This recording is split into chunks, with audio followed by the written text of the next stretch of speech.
Muchas gracias por la invitación para dar esta plática. El tema que del cual les voy a platicar es tuberculosis, diagnóstico y tratamiento. Con respecto a la tuberculosis, es una enfermedad eminentemente activa. En el 2018, según los datos de la OMS, se registraron aproximadamente 1.45 millones de muertes por tuberculosis. Ese mismo año se reportaron 10.4 millones de casos. De estos, 5.7 hombres, 3.2 mujeres y 1.2 millones niños. En América, la casuística fue de 289,000 casos, de ellos 33,200 casos nuevos en menores de 15 años. Existe una brecha, en la detección de la enfermedad en pacientes menores de 5 años, es decir, es difícil el diagnóstico. Muchas veces podemos incluso subdiagnosticar o no diagnosticar estos casos. La tuberculosis sigue siendo la principal causa de mortalidad infecciosa en el mundo. Por supuesto que no vamos a comparar con temas de pandemia en la actualidad, pero es una enfermedad que sigue causando muertes. Se estima que al año se producen en total de muertes en niños 210,000 casos. La OMS estima que el 23% de la población mundial está infectada por Mycobacterium tuberculosis. Es extremadamente alto. Para el 2030, los objetivos de la OMS es disminuir su incidencia del 80% y un 90% la mortalidad. Por supuesto que estos objetivos pueden variar. Nuevamente retomo por el tema de COVID. El riesgo del contagio va a depender básicamente de la prevalencia de tuberculosis en la comunidad, qué tanta proximidad y tiempo que tenemos en contacto con los contagios, con los vectores, ¿verdad? Con los adultos en este caso. Los niños son más susceptibles y definitivamente aquellos que provienen de zonas endémicas, niños infectados con alguna comorbilidad, alguna inmunodeficiencia, dentro de ellos VIH, malnutrición y condiciones precarias sociosanitarias. En esta tabla se observa el riesgo de la progresión tras una primoinfección tuberculosa en la historia natural y de formas graves en función a la edad. Es decir, si tenemos un paciente menor de 1 año, la incidencia o el porcentaje de que éste pueda desarrollar tuberculosis miliar o meningitis es del 10 al 20%. Sin embargo, enfermedad 50% y enfermedad de un 30 a 40%. En niños mayores de 10 años sin enfermedad 80 a 90%, enfermedad 10 a 20% y TB miliar o meningitis menos del 0.5%. El diagnóstico, tenemos que apoyarnos de varias opciones. La más importante y, bueno, en toda medicina, todas las enfermedades es la historia clínica. Pruebas diagnósticas, pruebas directas de Mycobacterium tuberculosis, pruebas radiológicas y otras pruebas diagnósticas con las que contamos. Con respecto a la historia clínica, definitivamente esta debe de ser minuciosa, sistemática. Se debe de investigar varios factores, ¿verdad? Varias condiciones. Uno de ellos es el contacto con inmigrantes, siendo Guatemala un área endémica, hay que evaluar contactos con familiares, incluso vecinos. Viajes a áreas endémicas y convivencia en situaciones o poblaciones de riesgo. Historia de vacunación de la BCG. Todos los niños en contacto con el bacilo tuberculoso se debe clasificar entre expuestos, infectados y enfermos. Es muy importante detallar la posible fuente de contacto y básicamente también el tiempo de exposición. ¿Cómo vamos a definir esto? Exposición a tuberculosis es evidente cuando existe un contacto reciente o estrecho con un adulto enfermo con una TB bacilífero proliferativa. Recordémonos que los niños son paucibacilares y los adultos somos bacilífero proliferativos. El paciente está clínicamente asintomático, tenemos estudios radiológicos normales, la prueba de tuberculina o en el caso interferón gamma, estas están negativas.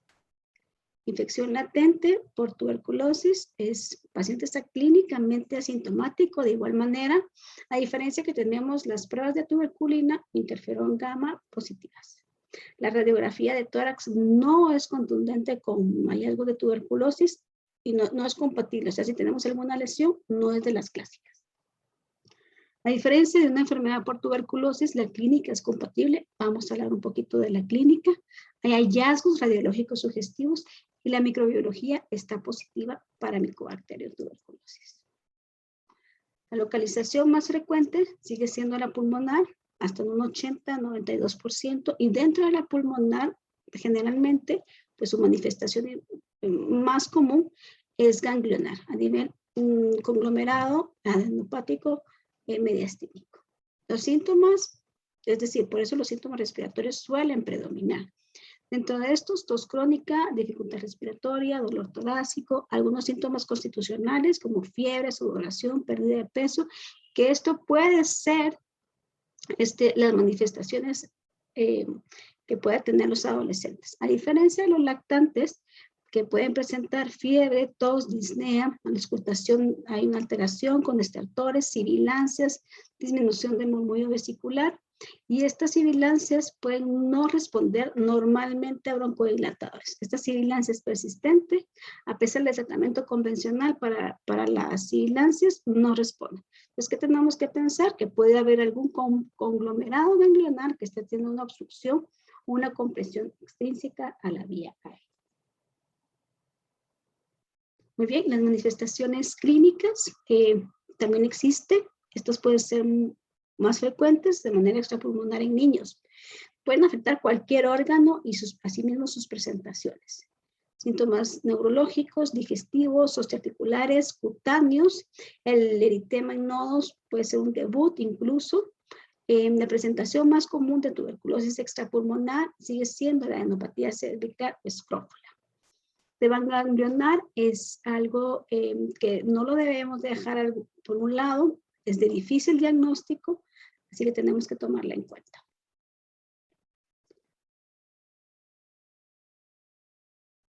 En lactantes o en pacientes inmunodeprimidos existe un mayor riesgo de diseminación tras esta primera infección, es algo que ya habíamos dicho. A menor edad, mayor riesgo a complicación. Así que TB miliar se puede presentar. Esto en la radiografía vamos a ver una imagen que se describe como grano de mijo. Esta puede evolucionar incluso a una lesión pulmonar más importante, neumatocele, estas pérdidas del parénquima, estos espacios virtuales que se forman por la lesión en el parénquima. El cuadro clínico en tuberculosis miliar: febrícula, malestar, anorexia, pérdida de peso, adenopatías generalizadas, síntomas respiratorios, hipoxemia y los hallazgos radiológicos que les he mencionado. Existe una presentación subaguda, cefalea, irritabilidad, vómitos, afección incluso de los pares craneales, y podemos incluso presentar convulsiones. Siguiendo con las otras opciones diagnósticas, tenemos pruebas inmunológicas. Vamos a hablar un poco de las pruebas inmunológicas de igual manera. Para poder identificar, tenemos pruebas directas e indirectas con respecto a las pruebas inmunológicas. Las pruebas indirectas se evalúa la respuesta inmune tras el contacto, y las directas es específicamente para la identificación de Mycobacterium tuberculosis. Entre las indirectas hay dos tipos de pruebas diagnósticas para su detección de infección basada en esta respuesta inmunológica. Ninguna de las dos, esto es importante mencionar, hace la diferencia entre una infección tuberculosa latente y una enfermedad tuberculosa. Las pruebas inmunológicas indirectas que tenemos es la prueba de tuberculina, la prueba de cuantificación de interferón gamma. Esto es por los linfocitos T, es un estímulo con antígenos de Mycobacterium tuberculosis. ¿Qué pasa con la prueba de tuberculina? La administración, como ya sabemos, se debe realizar en la cara anterior del antebrazo. Se produce una pápula detectable de 6 a 10 milímetros de diámetro. Esta debe leerse al momento de máxima induración, que puede alcanzar aproximadamente 72 horas. Solamente para recordar, la administración tiene que ser intradérmica. Los componentes son antigénicos del bacilo del PPD o derivado proteico purificado mediante una inyección de 0.1 ml. Como les había comentado, esta induración se debe leer y en nuestro país es, como la gran mayoría estamos expuestos, pues generalmente va a salir positiva. ¿Ok? La prueba tuberculina presenta reactividad entre la 8 y la 12 semana desde la infección. Existen falsos negativos, como todo en medicina. Esto va a depender de la lectura, de la técnica de la administración, de condiciones propias del paciente como malnutrición o inmunocompromiso. Interferón gamma, es una extracción de sangre, como ya sabemos, si el paciente está infectado, sus linfocitos van a reconocer los antígenos y se activan produciendo interferón gamma. La Academia Americana de Pediatría lo recomienda a partir de los 2 años en vacunados con BCG. Consiste, como ya les había comentado, en una extracción de sangre y estimula los linfocitos T con antígenos específicos de Mycobacterium tuberculosis. Es más específica que la prueba de la tuberculina. No presenta falsos negativos por vacunación de BCG o por infección por la mayor parte de las micobacterias natíficas. Por supuesto que existen algunas excepciones, como Mycobacterium kansai o Mycobacterium marini, que pueden ser no específicas a vista. Las pruebas directas de identificación de Mycobacterium tuberculosis, tenemos los estudios radiológicos, microbiológicos, tradicionales, y los estudios microbiológicos moleculares de amplificación del ADN de la Mycobacterium tuberculosis. Con respecto a los estudios tradicionales, tenemos la baciloscopía, cultivos. El niño realmente no puede expectorar y la muestra respiratoria se obtiene mediante un aspirado de jugo gástrico. Esto, como comúnmente se hace, es obtener un aspirado gástrico 3 muestras consecutivas en ayuno con una sonda nasogástrica en días consecutivos, como les había comentado. Una técnica alternativa a la obtención de este esputo inducido está la administración de suero salino hipertónico nebulizado, que por su efecto osmótico atrae líquido intersticial a la luz de las vías respiratorias, aumenta las secreciones y provoca la expectoración espontánea. Así que es el momento de tomar la muestra. En la baciloscopía hay una visualización directa del bacilo ácido alcohol resistente, BAR, mediante la fluorescencia o tinción de auramina o tinción de silmince. Los cultivos, tengo 2 opciones, el Bactec de 2 a 3 semanas y Lowenstein de 4 a 6 semanas. Las técnicas moleculares de amplificación de ADN de Mycobacterium tuberculosis presentan alta especificidad y sensibilidad, mucho mayor que la baciloscopía, aunque menor que el cultivo. Con respecto a la sensibilidad, ronda en un 70% con respecto a este. El GeneXpert es una técnica de reacción de cadena a la polimerasa, es un diagnóstico rápido y se detecta la presencia del gen de Mycobacterium tuberculosis y la resistencia a rifampicina. Hay otras opciones, por supuesto, el Expert Mycobacterium tuberculosis rifampicina ultra, que puede permitir simultáneamente la detección de los genes de Mycobacterium y la resistencia a isoniazida y rifampicina. Puede detectar también resistencias a fármacos de segunda línea. Ok, pruebas radiológicas. Definitivamente las pruebas radiológicas convencionales que tendríamos que tener, existe un amplio espectro de alteraciones radiológicas en tuberculosis. En el niño, con amplios hallazgos radiológicos pueden ser incluso inespecíficos. Con frecuencia hay una gran diferencia entre el cuadro clínico relativamente leve o oligoasintomático, como se menciona, ¿verdad? Y extensas lesiones radiológicas que podemos observar. Se ha demostrado que hasta el 60% de los niños asintomáticos con tuberculosis pueden tener una radiografía de tórax normal, ¿verdad? Pueden incluso solamente tener algunas adenopatías mediastinales, esto ya se ve a través de una tomografía. La radiografía con mayor proyección lateral, con una proyección anteroposterior y lateral, es nuestra primera opción y generalmente va a ser la única imagen requerida. Que podemos ver en rayos X de tórax, adenopatías ciliares o mediastinales. Alteraciones radiológicas más frecuente puede ser este ensanchamiento mediastinal. Por adenopatías no tomemos en cuenta, más bien tenemos que tomar en cuenta la edad del paciente para poder descartar realmente un ensanchamiento mediastinal fisiológico. La tomografía de tórax está indicada en niños sintomáticos con dudas diagnósticas y menores de 2 años. Contacto con tuberculosis resistente también está indicado hacer una tomografía. El ultrasonido es otra prueba radiológica que tenemos que tomar en cuenta. Básicamente podemos determinar derrame pleural, visualizaciones de tabicaciones, cómo hacer una toracentesis. La evaluación radiológica es más lenta que la clínica, ¿verdad? Y las adenopatías mediastinales tenemos que tomar en cuenta que a pesar de ya haber recibido tratamiento y estar la enfermedad controlada, pueden persistir incluso por años. Otras pruebas diagnósticas, tenemos anatomía patológica y ADA. Vamos a hablar un poco de las pruebas diagnósticas, ¿ok?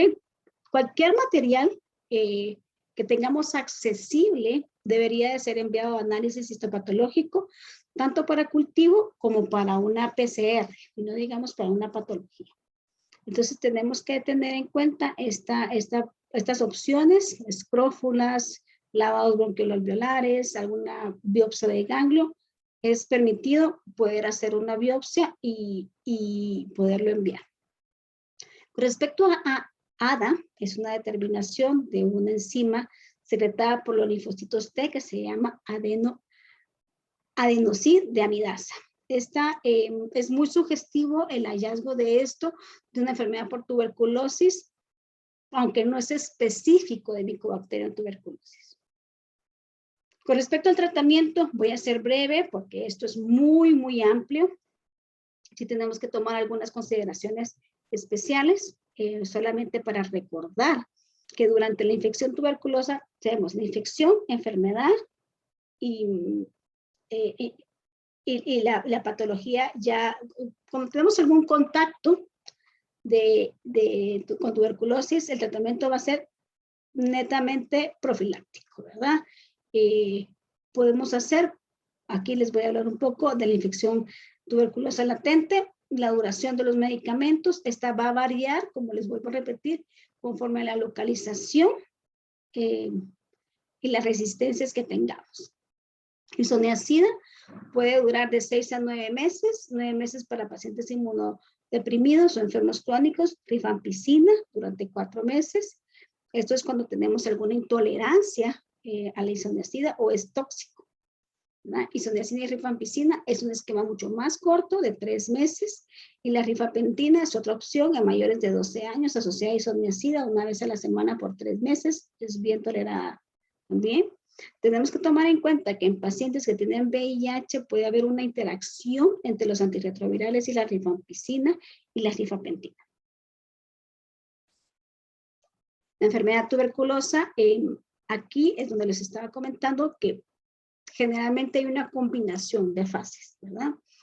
La infección producida por el Mycobacterium tuberculosis está ocasionada por poblaciones bacilares en distinto grado de actividad. Es por eso que el tratamiento generalmente se va a dividir.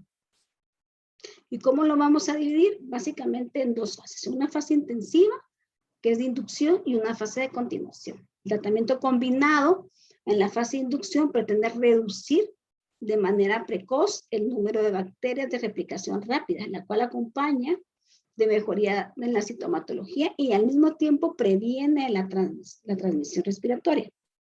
Evita la selección de cepas resistentes.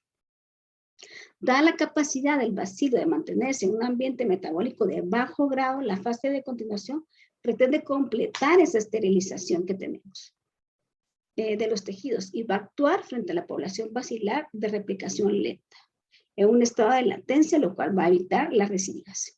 Por ejemplo, aquí en el esquema tenemos una enfermedad pulmonar. Hay opciones de 2 meses y 4 meses, 2 meses de la fase intensiva y 4 meses más. Va a variar dependiendo de la localización. Así también de la resistencia a los medicamentos. Esta solamente es un esquema para que ustedes vean las dosis de fármacos antituberculosis, los cuales generalmente no se manejan de manera convencional. Esto sepan ustedes que hay un sistema nacional que controla todos los medicamentos de tuberculosis, están dados por el sistema de salud. No es como que algo en lo privado vamos a dosificar tuberculosis, lo que generalmente se tienen que referir, ¿verdad? Porque son medicamentos incluso de poco acceso. ¿Qué pasa con tuberculosis resistente? Cuando se habla de resistencia, cuando tenemos al menos una resistencia a una de las drogas de primera línea, ya sabemos, isoniazida, rifampicina, piracinamida o etambutol. Multiresistencia, cuando tenemos resistencia a 2 de ellas, isoniazida y rifampicina, al menos isoniazida y rifampicina. Y extremadamente resistente, si existe también resistencia a fluoroquinas o fármacos inyectables antituberculosos. Este esquema son fármacos de segunda línea que tenemos. La OMS ha reclasificado según la prioridad de mayor a menor los fármacos de segunda línea en 3 categorías, aunque la duración del tratamiento se recomienda de igual manera entre 18 y 24 meses. Muchísimas gracias por su atención y nuevamente por la invitación.